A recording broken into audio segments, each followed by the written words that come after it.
Let's see if we can pick up anything. So it's the middle of the day. Got air conditioners going full blast. It's 101 degrees outside. Solar is going full tilt. There's going to be lots of noise. We see if we can pick up any of the usual.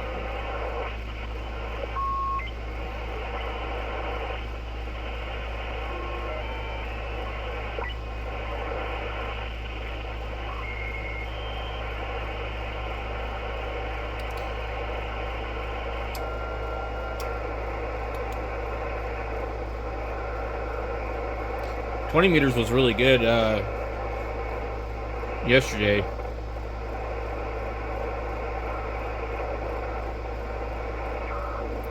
My favorite thing is get up in the middle of the night and turn on 20 meters, which is something that is pretty new.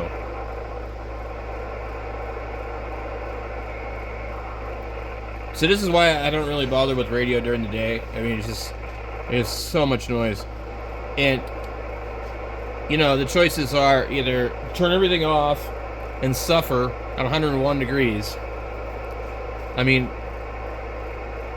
I'm not going to run my stuff off the grid because I've seen what happens with my power bill.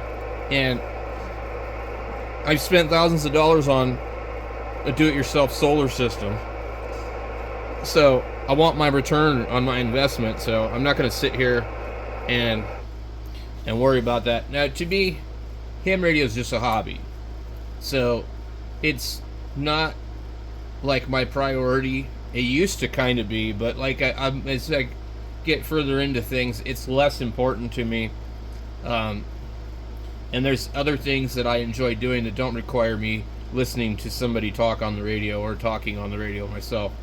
And there's many other assets and aspects of the hobby that can be, pretty rewarding, I mean, you don't need to listen to people talk if you're going to fix radios. You're not going to need to listen to people talk if you're going to build stuff and test stuff. So, I just kind of want to get better at those kind of things because I'm not that good at it, really. I'm okay, but, there's other people that I know that are just really, really good at fixing things. And so, since I was a little kid, that's always what I've been into doing. My mom would throw something away into the trash, a broken blender, electric egg beaters, things like that, and I would take them apart and figure out what went wrong with them, and I would fix them sometimes. So, as a little kid, that's kind of how I started out doing things. So this is still something that I enjoy doing. I mean, here I am sitting with this radio, I'm trying to figure out what's wrong with it. And this is a radio from the 80s, which means that we can work on it. There's no surface mount stuff in here, really. I think there might be a couple of items in the PA deck, maybe. But my 761 had, in the back over here by the RX antenna, there was a board. I don't remember what the name of the board is, but it has relays and stuff, and things can go wrong.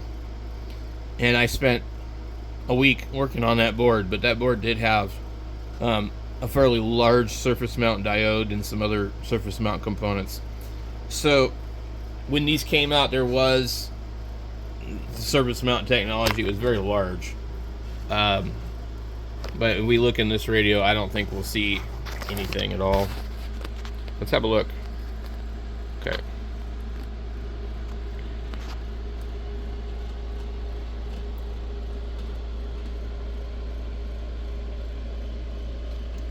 This is really nice Japanese quality made, radio.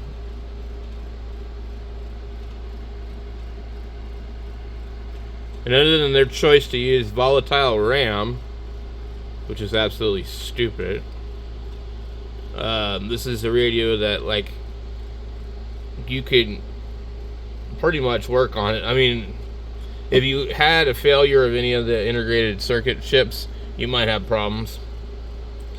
But it's just so well made,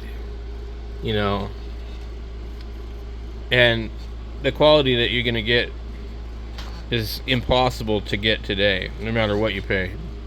They just don't make them like this anymore. So, anyway, I like these kind of old radios. I have half a chance of fixing one of them. But when a 7300 or a 7610 or a 710 breaks, forget it. I'm not going to be able to do it. Maybe you can. Anyway, not hearing anything on the radio, so we're going to go do something else.